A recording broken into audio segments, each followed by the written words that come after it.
하나님 은혜를 감사합니다. 우리가 믿음을 다하여 고백합니다. 우리가 속한 분 예수 그리스도이십니다. 우리가 믿는 분 예수 그리스도이십니다.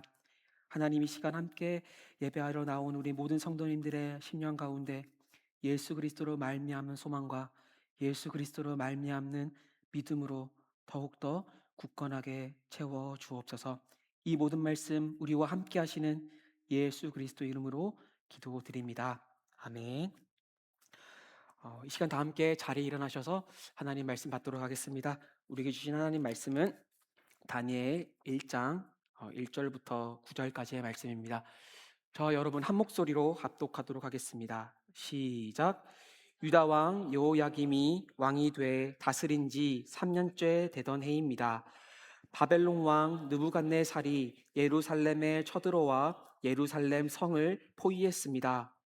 주께서 유다 왕 여호야김을 느부갓네살 왕에게 포로로 넘겨 주셨습니다. 그리고 하나님의 성전에 있던 기구 일부를 느부갓네살 왕의 손에 넘겨 주셨습니다. 그가 이 기구들을 시나알 땅에 있는 자기들의 신전으로 가지고 가서 그 신전의 보물 창고에 두었습니다. 그 후 왕은 내시의 우두머리인 아스부나스에게 이스라엘 자손 가운데 왕족과 귀족 몇 사람을 왕궁으로 데려오라고 명령했습니다. 왕은 바벨론 왕궁에서 왕을 위해 일할 이스라엘 젊은이들을 데려오게 했습니다. 데려온 그들은 몸이 건강하고 잘생겼습니다. 게다가 똑똑해 모든 일에 지혜롭고 지식이 있으며 이해가 빨랐습니다. 그들은 바벨론의 말과 학문을 배웠습니다. 왕은 그들에게 왕이 먹는 귀한 음식과 왕이 마시는 포도주에서 날마다 먹을 것을 주면서 3년 동안 교육시켰습니다. 교육을 다 마친 후에는 바벨론 왕을 위해 일하게 했습니다. 그 젊은이들 가운데 다니엘, 하나냐, 미사엘, 아사랴가 있었는데 모두 유다 자손이었습니다. 내시의 우두머리는 그들에게 새 이름을 지어 주었습니다. 다니엘은 벨드사살이라고 불렀고 하나냐는 사드락, 미사엘은 메삭, 아사랴는 아벳느고라고 불렀습니다. 그러나 다니엘은 왕이 먹는 특별한 음식과 왕이 마시는 포도주로 자신을 더럽히지 않겠다고 결심했습니다. 그래서 내시의 우두머리에게 자신을 더럽히지 않도록 해달라고 부탁했습니다. 그때 하나님께서 다니엘이 내시의 우두머리에게 은혜와 긍휼을 얻게 하셨습니다. 아멘. 기도하겠습니다. 하나님 아버지, 이 시간 함께 하나님 말씀 앞에 섰습니다. 하나님, 이 시간 진리의 영이신 성령 하나님께서 우리를 모든 진리 가운데로 인도하여 주십시오. 다니엘이 깨달았던 그 지혜를 우리가 깨달을 수 있도록 함께하여 주셔서 우리의 삶 속에 역사하시는 하나님의 주권을, 하나님의 계획을 볼 수 있는 눈을 열어 주옵소서. 이 모든 과정을 통하여 예수 그리스도를 아는 복된 지식으로 우리의 마음을 충만하게 채워 주옵소서. 이 모든 말씀 살아계신 예수님 이름으로 기도드립니다. 아멘. 자리에 앉으셔도 좋습니다.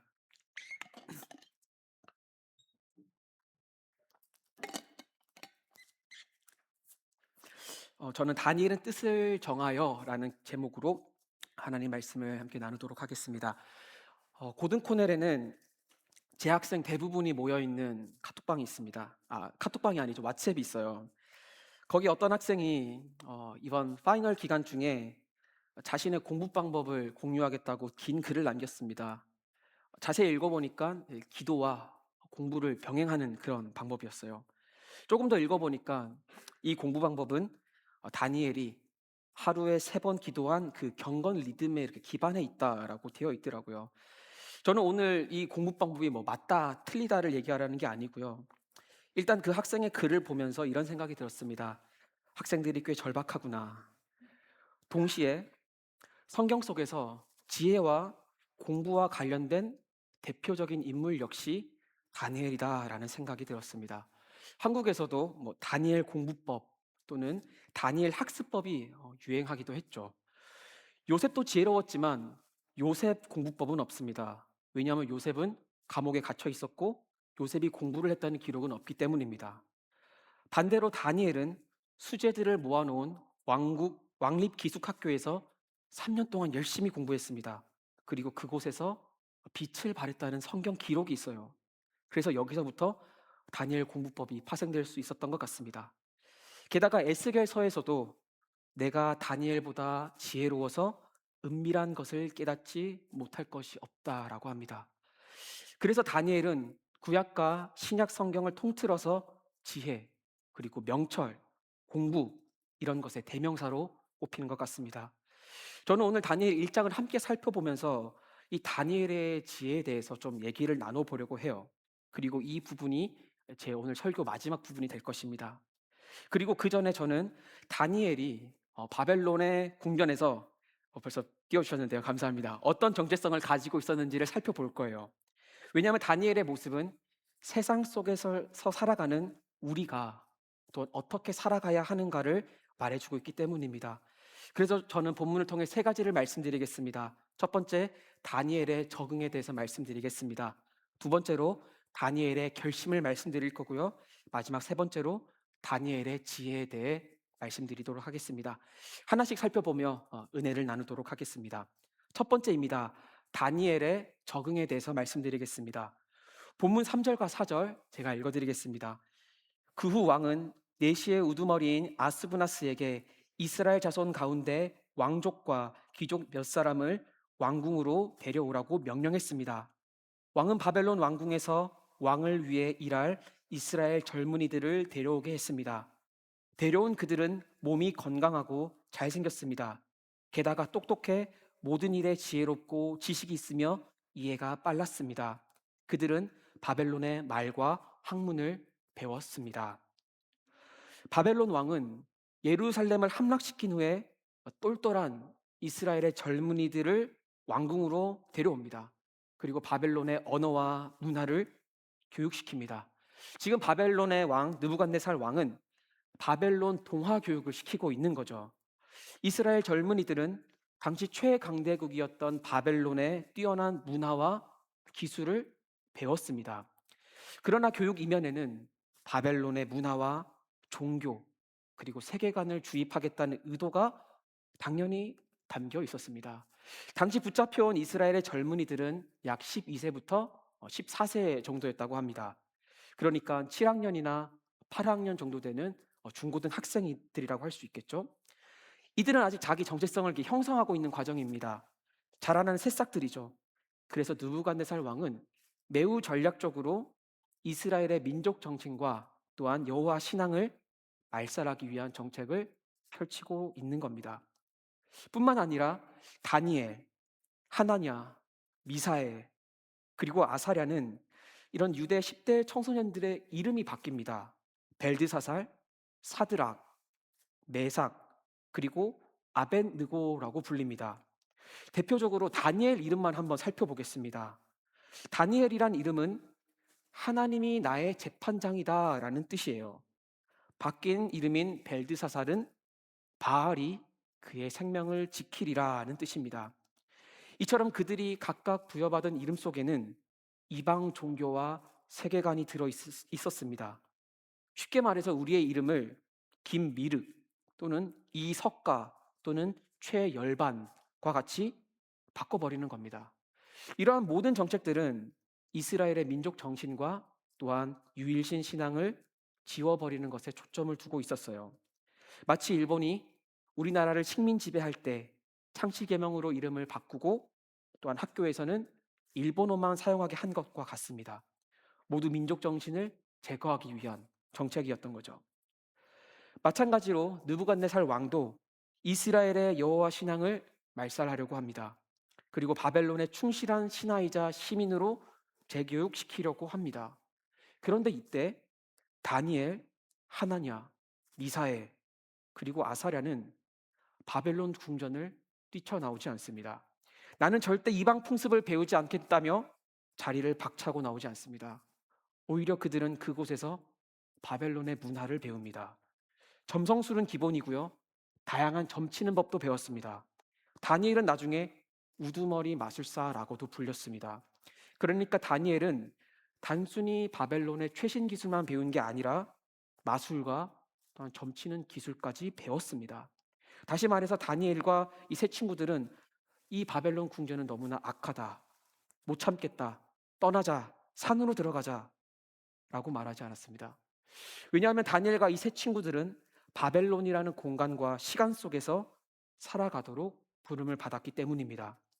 물론 다니엘과 이 세 친구들은 이 바벨론 문화에 매우 적극적으로 저항합니다. 이 부분은 제가 곧 살펴볼 겁니다. 하지만 바벨론 안에서 바벨론에 저항할 뿐 바벨론을 아예 등지고 떠나버리지는 않았습니다. 이를 통해 우리가 알 수 있는 것은 기독교인들의 신앙은 세상과 단절이 아니라 세상 속에서 발현되어야 한다는 것입니다. 헤르만 바빙크라는 조직 신학자는 이렇게 말을 했습니다. 하나님이 지으신 모든 것이 선함에 감사함으로 받으면 버릴 것이 없나니 하나님의 말씀과 기도로 거룩하여 지민이라. 그러므로 그 어떤 피조물을 버린다는 것은 하나님에 대한 배은망덕이며 하나님의 은사들을 과소평가하는 것이다. 만일 우리가 오만하게 그 싸움에서 물러서고 여전히 기독교적 구실을 물러서고 시대적 문화 전체를 마귀적이라고 거부한다면 이는 우리의 불신앙과 연약함을 증거하는 것이다. 바빙크는 그리스도인들이 시대적 문화 전체를 마귀적이라고 거부해 버린다면 이는 우리의 불신앙과 연약함을 나타내는 것이라고 말합니다. 왜냐하면 신앙은 죄 많은 이 세상은 내 집이 아니다라며 세상을 기피하는 것으로 나타나지 않기 때문입니다. 이러한 이원론적 사고는 기독교 전통이 아닙니다. 기독교는 세상에 적극적으로 참여하며 또한 그 속에서 세상을 변혁시키는 것을 목표로 하고 있기 때문입니다. 우리가 세상을 저버리는 행위는 연약함이다라는 바빙크의 지적은 매우 적절합니다. 왜냐하면 우리가 불편한 것을 피할 수 있는 가장 좋은 방법은 그냥 그 상황 자체를 회피하면 되는 것이기 때문입니다. 예를 들어 내가 어떤 사람이 불편하다면 그냥 그 사람과 담을 쌓고 지내면 됩니다. 멀리서 오는 것을 보면 길을 피해서 가면 됩니다. 그런데 그러한 행동은 사실 우리의 연약함을 나타내는 것이기도 하죠. 오히려 먼저 다가가서 인사하는 것이 용기 있는 행동일 것입니다. 만약 다니엘과 세 친구들이 바벨론 왕궁을 버리고 산속으로 들어갔다면 이건 오히려 더 쉬운 길이긴 합니다. 자신의 이름을 바꿀 필요가 없습니다. 바벨론의 문화와 마술 그리고 점치는 기술을 배우지 않아도 됩니다. 그런데 만약 다니엘과 세 친구들이 바벨론을 완전히 등져버렸다면 이것은 오히려 그들의 연약함을 나타내는 꼴이 됩니다. 그러나 그들은 더 어려운 길을 선택합니다. 바벨론 궁전 속으로 들어가요. 마치 어린 양이 이리의 소굴로 들어간 것과 같습니다. 그들은 그곳에서 바벨론의 언어와 문화를 배우고요. 그리고 열심히 공부합니다. 잘 적응하고 결국 바벨론 왕궁을 변혁시켜 버립니다. 저는 군대에서 정말 행복하고 뜻깊은 시간을 보냈습니다. 하나님이 저에게 허락해 주신 정말 좋은 시간이었어요. 그런데 이등병 시절 때는 정말 힘들었습니다. 각 선임들의 기수와 이름 그리고 특기까지 외워야 했습니다. 게다가 같이 근무하는 경찰관의 이름과 또한 특기, 계급까지 외워야 했습니다. 그리고 근접 기수 선임들은 저희들에게 어떤 일이 생기든지 나다 싶으면 바로 뛰어가라고 했어요. 그 말인즉슨 어떤 잔합이 생기면 내 차례가 왔구나 하고 달려나가라는 거죠. 이렇게 한두 달은 정말 적응하는데 온 정신을 쏟았습니다. 그러다가 우연히 군대 그 옛날 사물함에서 군대에서 주는 그 손바닥만한 작은 초록색 성경책을 발견했습니다. 그때 저는 성경책을 가지고 있지 않았거든요. 그리고 춥고 배고팠던 그 이등병의 마음에 그 성경은 정말 단비처럼 느껴졌어요. 그러나 문제는 읽을 여유가 없었습니다. 잔업을 하러 가야 했기 때문에 그 성경책을 제 사물함에 고이 이렇게 모셔뒀어요. 그리고 이등병 기간 동안 책을 단 한 권도, 성경을 단 한 글자도 읽지 못했습니다. 사실 읽으면 읽을 수 있었어요. 왜냐하면 가만히 앉아있는 시간이 굉장히 많았거든요. 그러나 저는 동시에 그 시간에 제가 성경을 읽는 게 저 개인에게는 좋아도 그것이 하나님의 영광을 가릴 것만 같았습니다. 그래서 꾹 참았습니다. 언젠가 때가 오리라. 그리고 적응하는데 온 힘을 쏟았습니다. 점점 사람들과 좋은 관계를 형성했고 부대도 잘 적응하게 됐습니다. 그러던 어느 날 선임 중 기독교인이었던 분이 저에게 오시더니 이렇게 말을 하시는 거예요. 이제 우리 아침 성경 모임을 시작해보자. 부대에 있는 기독교인들이 잘 적응하고 본이 되었기 때문에 우리가 이렇게 큐티 모임을 하는 것에 대해 아무도 뭘 할 사람이 없을 거라는 거예요. 그 이후부터 아침에 모여서 아침 큐티 모임을 시작했습니다. 아침 일찍 다른 선임들이 그 담배 한 모금 하다가 10원짜리 욕을 하면서 생활관 안으로 들어와요. 그런데 저희가 큐티 모임 하는 걸 보면 헛기침을 하고 그냥 나가기도 하셨습니다. 누구도 비아냥거리는 사람이 없었습니다. 그리고 함께 근무를 나간 비그리스도의 선임들은 저에게 신앙에 대해 많이 물어보기도 했어요. 그러면 저는 그들에게 제가 신뢰를 얻은 만큼 조금 더 과감하게 신앙에 대해서 얘기할 수 있었습니다. 이것이 가능했던 이유는 제가 그 비그리스도인들이 다수였던 그 조직에 충성되고 또한 잘 적응했던 덕도 분명히 있었다고 생각을 합니다. 제가 이 얘기를 하는 이유는 우리는 우리가 살아가는 그 공간과 시간 속에서 부름을 받았기 때문입니다. 우리는 세상의 것은 아닙니다. 그러나 세상 속에 있습니다. 우리가 살아가는 이 모든 세상을 죄악시하며 이 세상 전체를 거부한다면 바빙크는 그것을 우리의 불신앙이자 우리의 연약함이다라고 진단했습니다. 다니엘과 세 친구들을 보십시오. 그들은 바벨론이라는 최강대국에서 최고의 교육을 받을 기회를 얻었습니다. 학비가 무료입니다. 생활비도 들지 않고 렌트비도 없습니다. 3년 동안 열심히 공부만 하면 돼요. 3년 동안 국비 장학생이 되어서 풀펀딩을 받은 겁니다. 저는 사실 오늘 본문을 묵상하면서 이 부분에서만큼은 굉장히 솔직한 마음으로 다니엘이 너무 부러웠습니다. 3년 동안 재정 걱정 없이 렌트비랑 식비 걱정 없이 공부를 할 수 있다니. 그러면서 하나님 저에게도 이런 기회를 좀 주십시오라는 마음의 소리가 자동적으로 나오게 됐습니다. 그러나 저는 곧 다니엘과 우리를 연결해 줄 수 있는 지점을 발견할 수 있었습니다. 다니엘과 세 친구들도 그리고 우리도 모두 강대국의 이민자로 살아가고 있다는 것입니다. 다니엘은 바벨론이라는 강대국에서, 우리는 미국이라는 강대국에서 이민자로 살아가고 있습니다. 우리는 이 자리에 이르기까지 하나님의 많은 인도와 은혜가 있었음을 고백합니다. 다니엘은 하나님이 자신을 바벨론에, 그리고 바벨론의 궁전에 보낸 이유와 목적이 있을 것이라고 확신했습니다. 그래서 그곳을 떠나지 않았습니다. 그 속에서 변혁을 위한 준비를 하고 있었습니다. 마찬가지로 하나님은 우리를 각각의 조직과 사회 속으로 보내십니다. 그곳을 완전히 죄악시하며 거부하기보다는 오히려 우리는 세상 속으로 들어가야 합니다.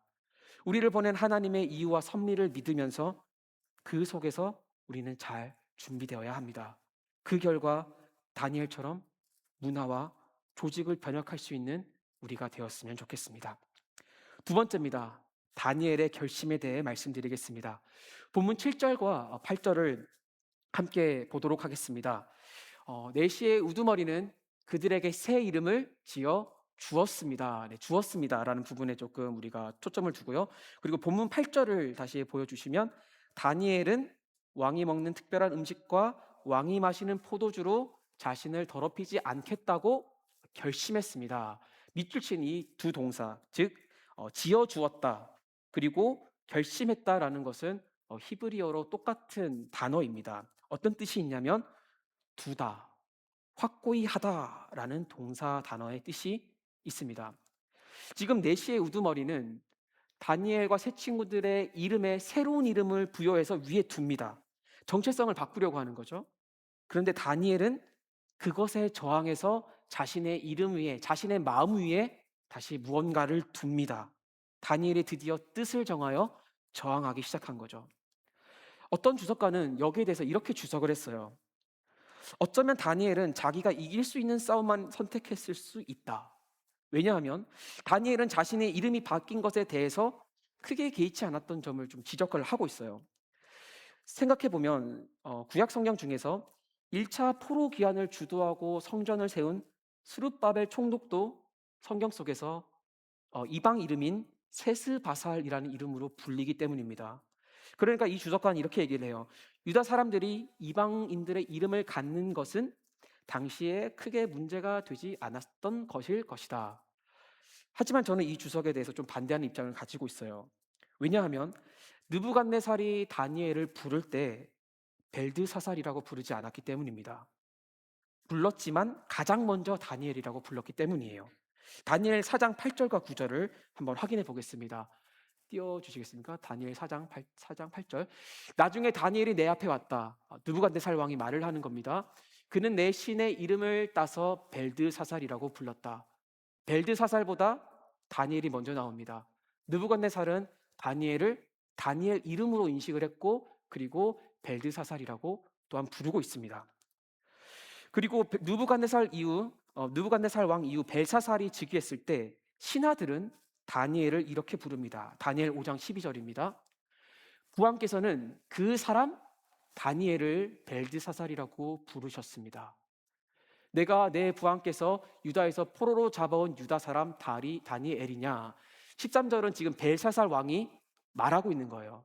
그러니까 다니엘은 벨드사살이라는 이름을 부여받았지만 그는 궁전에서 사람들에 의해 다니엘이라는 이름으로 인식되고 있었음을 우리는 발견할 수 있습니다.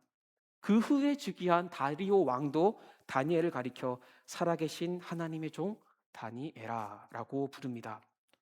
다니엘은 잠깐 벨드사살이라고 불렸지만 결국 이방 민족으로부터 다니엘이라고 불리고 있었습니다.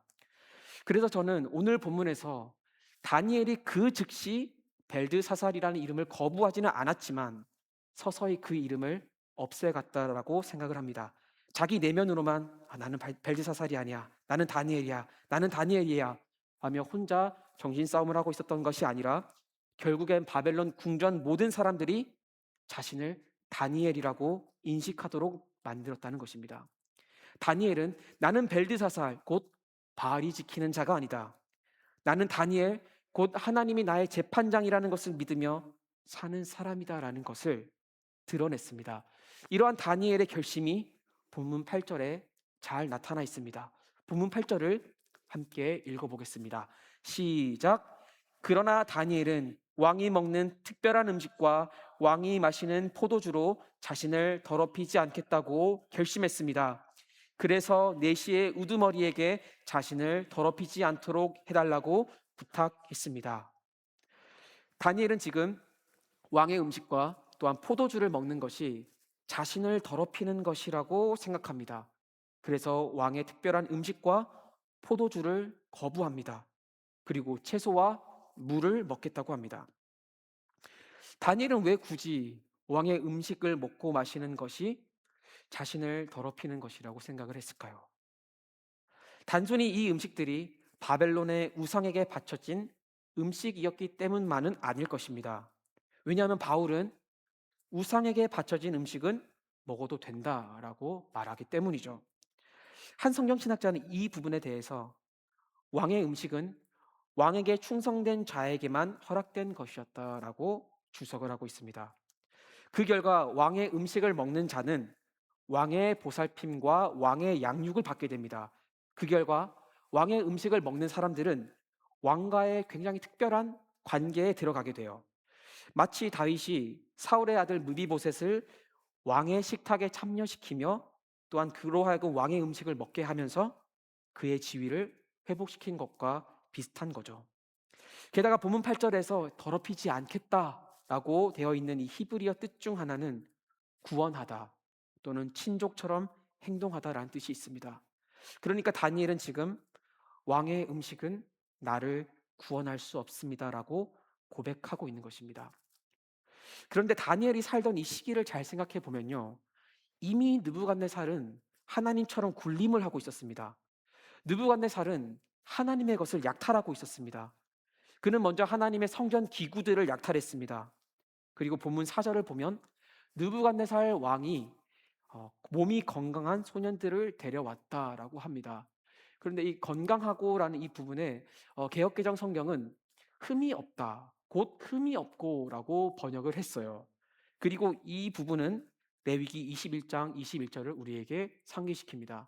아론의 자손인 제사장 가운데 흠이 있는 사람은 여호와께 화제를 드리러 가까이 나올 수 없다. 바꿔 말하면 하나님께 흠이 없는 사람만 하나님을 섬길 수 있다라는 것입니다. 그러면 다니엘 1장 4절에서 느부갓네살 왕이 흠이 없는 청년들을 취했다라는 것은 원래는 하나님의 것이었던 그들을 지금 느부갓네살 왕이 빼앗아 가고 있었다라는 것입니다. 그래서 지금 온 세상이 하나님의 것이 지금 느부갓네살에 의해서 찬탈당하고 있는 이 상황을 다니엘이 지금 그리고 있는 거예요. 그러면 당시 시각으로 보면 이 세상을 다스리고 있는 왕은 느부갓네살 왕으로 보일 수밖에 없다는 거죠. 그런데 이런 상황 속에서 다니엘은 어쨌든 포로 백성으로 붙잡혀 왔잖아요. 그러면 살기 위해서는 어쨌든 이 포로 백성이라는 주홍 글씨를 떼내기 위해서는 왕에게 절대 충성을 해야 합니다. 왕의 음식을 먹고 왕에게 충성하고 왕과 좋은 관계를 맺으며 자신의 처참한 상황을 다시 살려내야 합니다. 다시 말해서 다니엘의 현재 구원은 느부갓네살 왕의 음식에 달려 있는 것처럼 보입니다. 왕에 대한 충성의 표시로 음식을 먹는다면 왕이 잘 보살펴 줍니다. 왕이 먹는 좋은 음식과 고급 와인을 먹으면서 절대 배고플 일이 없습니다. 게다가 3년 교육 후에는 취업까지 100% 보장해 줍니다. 그러면 다른 유대 영재 소년들처럼 왕의 음식을 먹으며 왕에게 충성하면 잘 먹고 잘 살 수 있어요. 그러나 다니엘과 세 친구들은 느부갓네살의 종이 아니라 하나님의 자녀로 살 것을 다짐하고 있습니다. 이곳에 부르신 하나님의 이유가 있겠지만 그들의 구원을 바벨론에서의 안정과 번영에 두지 않습니다.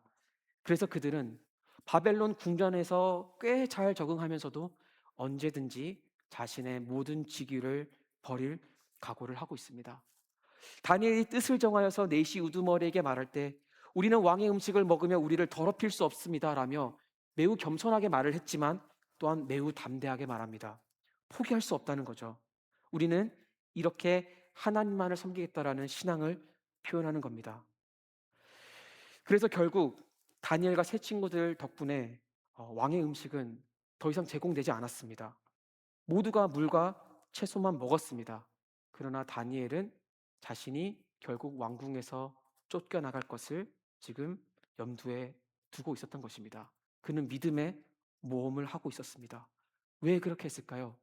다니엘은 그 세상 속에 살아가지만 그 세상의 것을 자신의 구원과 자신의 번영과 자신의 목표로 삼지 않았기 때문입니다. 그리고 결국 그들은 왕궁의 문화를 변화시킵니다. 모두가 물과 채소만 먹었습니다. 이러한 변화를 통해 우리의 구원은 바벨론 왕에게 있지 않다. 우리의 먹고 마시는 것을 공급하는 분은 오직 여호와 하나님이다. 라는 것을 공식적으로 공표하고 있는 것입니다. 이러한 그들의 변혁적인 저항 정신은 다니엘 전체에서 잘 드러납니다. 다니엘의 세 친구들이 느부갓네살이 세운 우상에게 절하지 않아서 불구덩이 속으로 들어가야 했습니다. 불구덩이 속에 들어가기 전에 그들은 느부갓네살 왕에게 이렇게 말합니다. 만약 우리가 절하지 않을 경우 우리가 섬기는 하나님께서 우리를 활활 타는 불구덩이 속에서 구해 주실 것입니다. 그분이 우리를 왕의 손에서 구해내실 것입니다. 18절 함께 읽을까요? 시작. 왕이여, 그러나 그렇게 아니하실지라도 우리가 왕의 신들을 섬기거나 왕이 세우신 금신상에 절하지 않을 줄 아십시오. 다니엘의 세 친구들은 지금까지 성취한 모든 삶을 내려놓습니다. 하나님께서 구원하실 것을 믿어요. 그러나 18절에서 그러나 그렇게 아니하실지라도 내가 불에 타 죽을지라도 나는 왕에게 충성하지 않겠습니다. 보이지 않는, 느껴지지 않는 하나님께 충성하겠다고 말하는 겁니다. 그리고 주저함 없이 불구덩이 속으로 들어갑니다. 그 결과 느부갓네살 왕은 하나님에 대한 신앙을 일부 인정하게 됩니다. 단순히 그들이 살았기 때문에 인정하게 된 것은 아닐 겁니다. 왜냐하면 기독교 역사 속에서 수많은 순교의 피는 결국 하나님에 대한 신앙을 인정하게 만들었기 때문입니다. 다니엘은 어땠을까요?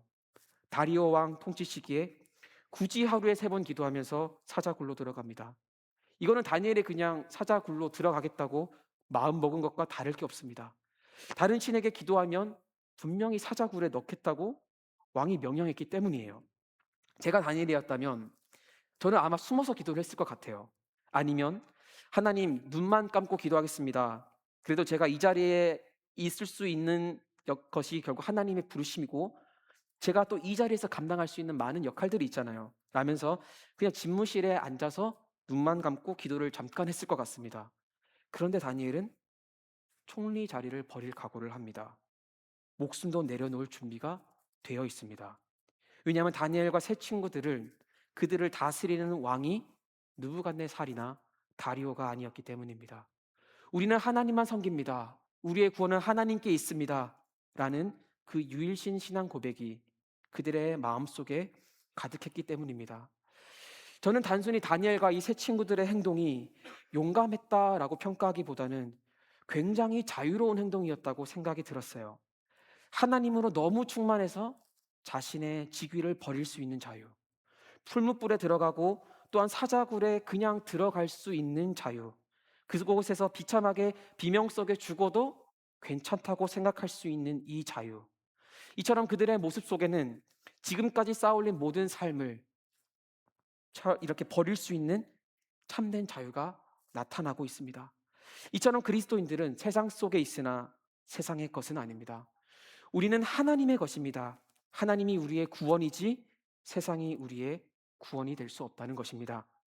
다니엘과 세 친구들은 이러한 정신으로 바벨론을 흔들고 변혁시켰습니다. 그리고 제국의 왕들을 굴복시켰습니다. 우리도 우리의 마음을 정합시다.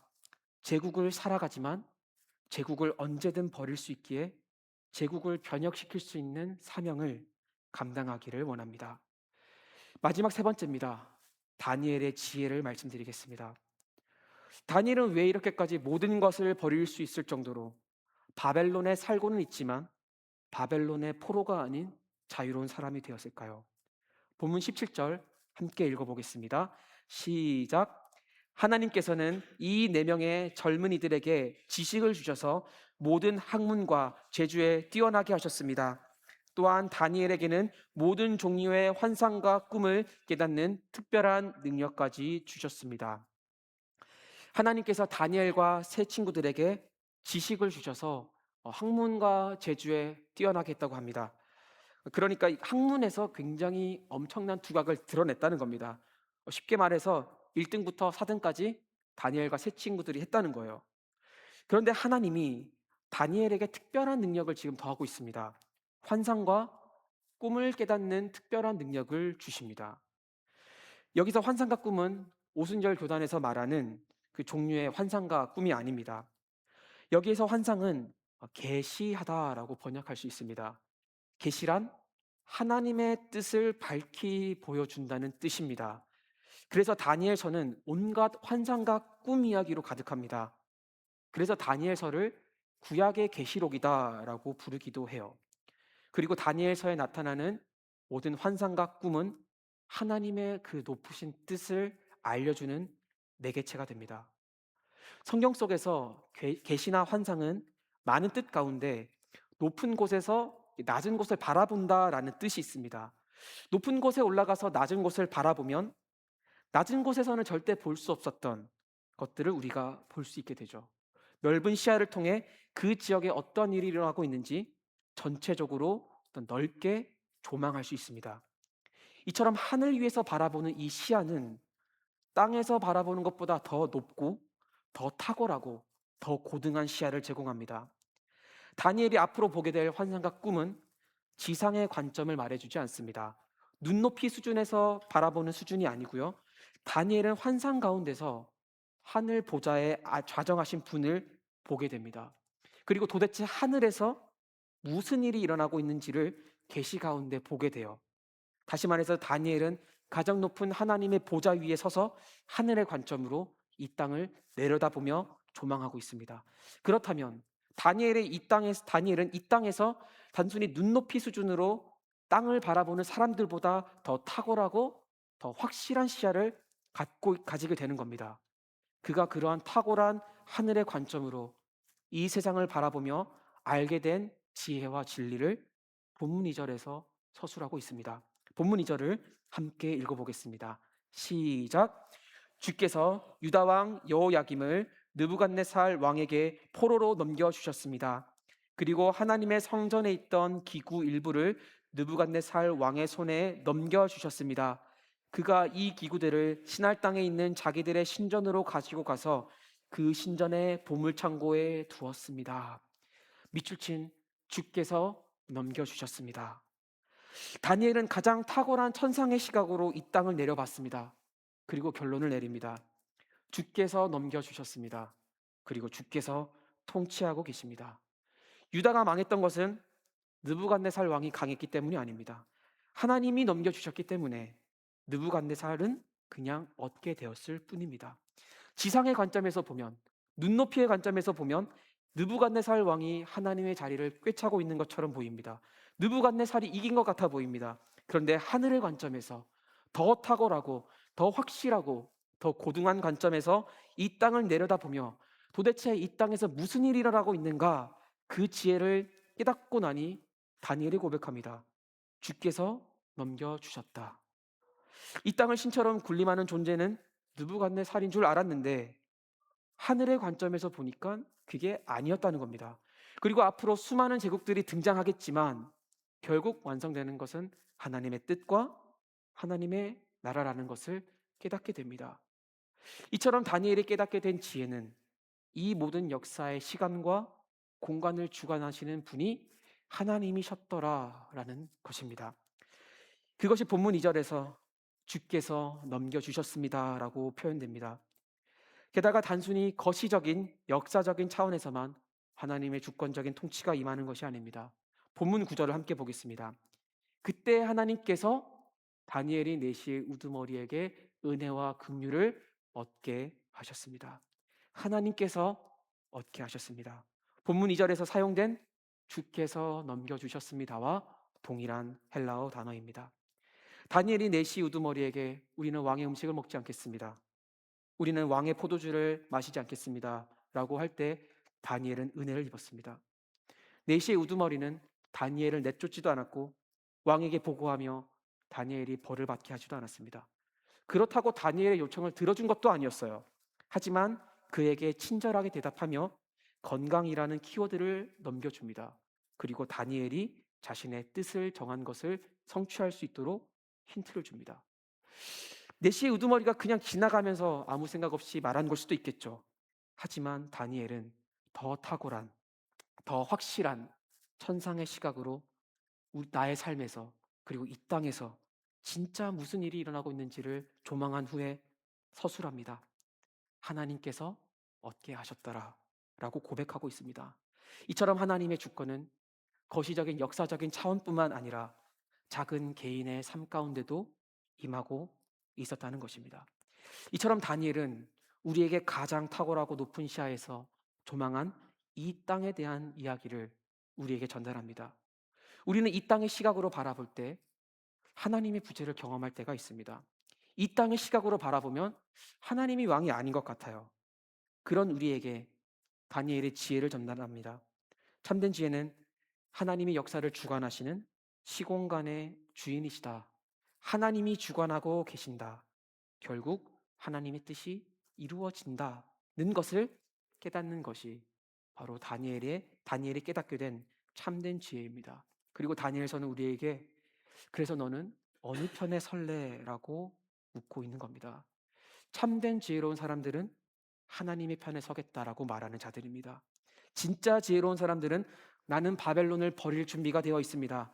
왜냐하면 나의 구원은 바벨론이 아니라 하나님께 있기 때문입니다 라고 고백하는 자들이라는 거예요. 눈높이의 시각에서 보면, 그리고 우리의 시각에서 보면 그것은 지혜가 아니라 미련해 볼지 모릅니다. 그러나 다니엘은 지금 높은 하늘에서 우리보다 더 탁월한 시각을 가지고 바라보고 있습니다. 참된 지혜는 하나님의 주권을 깨닫고 그 주권을 따라 살아가는 것이다 라는 지혜를 우리에게 전달하고 있습니다. 그래서 다니엘은 정말 성실하게 살고 정말 열심히 그곳에서 살았지만 그것을 버릴 준비 또한 되어 있었던 겁니다. 지상에서의 삶은 하나님의 뜻을 이루는 도구에 불과할 뿐 그것이 목적이 될 수 없음을 깨달았기 때문입니다. 저는 오늘 본문을 묵상하고 연구하면서 한 가지 사진이 생각이 났어요. 이 사진이 잘 표현될지 모르겠는데요. 잘 보이십니까? 이 사진이 저는 우리에게 하늘의 그 탁월한 시각이 무엇인지를 약간 맛보게 해주는 그런 사진이라고 생각을 해서 가져왔습니다. 이 사진은 지구에서 약 64억 킬로미터 또는 58억 마일 정도 떨어진 명왕성에서 찍은 지구 사진이에요. 그래서 파란색으로 이렇게 동그라미 친 부분이 혹시 보이십니까? 거기 안에 있는 굉장히 좁쌀만한 작은 별이, 작은 점이 우리가 살고 있는 지구라는 거예요. 칼 세이건이라는 천문학자는 이 사진을 보며 우리에게 이러한 메시지를 전달합니다. 바로 저것입니다. 저것이 우리의 고향입니다. 우리의 모든 즐거움과 고통이, 모든 이념과 경제 체제가, 모든 문명의 창시자와 파괴자가, 모든 위대한 지도자들이 저 먼지의 티끌 위에서 살았습니다. 지구는 우주라는 거대한 극장의 아주 작은 무대입니다. 그 모든 장군과 황제들이 아주 잠시 동안 저 점의 일부분을 지배하려던 탓에 흘렸던 수많은 피해의 강들을 생각해 보십시오. 칼 세이건은 우주에서 바라본 지구의 모습, 곧 하늘에서 바라본 시각을 통해 지구에서의 삶이 얼마나 덧없는지를 말해줍니다. 이 먼지 같은 지구 위에서, 작은 먼지의 티끌과 같은 이 점 위에서 자신의 이익을 위해서 또한 성공을 위해서 싸우는 것이 얼마나 덧없는 것이냐라고 말합니다. 넓은 제국을 얻기 위해 고군분투했던 많은 왕들은 결국 그 티끌보다 더 작은 저 점의 일부분을 얻고자 했을 뿐이라는 거예요. 그러면 우리는 적어도 이 하늘의 관점을 통해서 이 세상에서 나의 욕심을 조금이나마 내려놓을 수 있습니다. 저 점 하나를 위해 살겠다는 다짐이 얼마나 초라한 것인지 알게 됩니다. 동시에 칼 세이건은 유일하게 생명을 품을 수 있는 이 지구라는 행성이 얼마나 소중한지를 말해줍니다. 일상의 소중함을 말하고 있는 거죠. 물론 세이건은 여기서 하나님을 말하지 않습니다. 그는 무신론자거든요. 하지만 우리는 세이건보다 더 높은 천상의 시각에서 우리의 삶을 조망하며 적용할 수 있습니다. 하나님께서 우리에게 허락하신 이 일상은 너무나 소중합니다. 왜냐하면 하나님이 우리를 그곳에 부르셨기 때문입니다. 그러나 그 세상이, 그 부르심이 우리의 전부가 될 수는 없습니다. 그것은 티끌 같은 점 하나에 불과합니다. 다니엘도 자신을 부르신 그곳에서 도망치지 않았습니다. 그러나 하나님이 허락하신 축복들을 나의 전부인 마냥 살지는 않았습니다. 그는 언제든 저 티끌과 같은 작은 점을 버릴 준비가 되어 있었고, 그렇기 때문에 변혁자로서 살아갈 수 있었습니다. 세상을 버릴 준비가 되어 있는 사람만이 변혁자로 살아갈 수 있게 됩니다. 하나님이 우리에게 허락하신 부르심의 자리가 있습니다. 그것을 정말 소중히 여기되 그것이 또한 나의 구원이 될 수 없음을 고백합니다. 그것은 점에 불과하다는 것을 기억합시다. 그리고 하나님의 뜻이 결국 이루어진다는 참된 지혜를 가지고, 참된 소망을 가지고 이 세상의 변혁자로 살아가기를 소망합니다.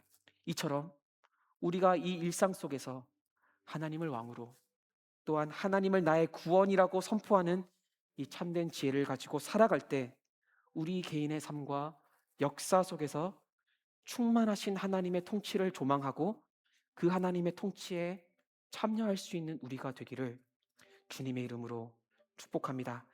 이 시간 함께 말씀을 기억하며 무명이어도 우리 공허하지 않습니다. 우리가 예수 그리스도로 충만하기 때문에 우리는 주의 부르심을 따라가겠습니다. 이런 마음을 가지고 함께 찬양하며 주의 보좌 앞으로 나아가시겠습니다.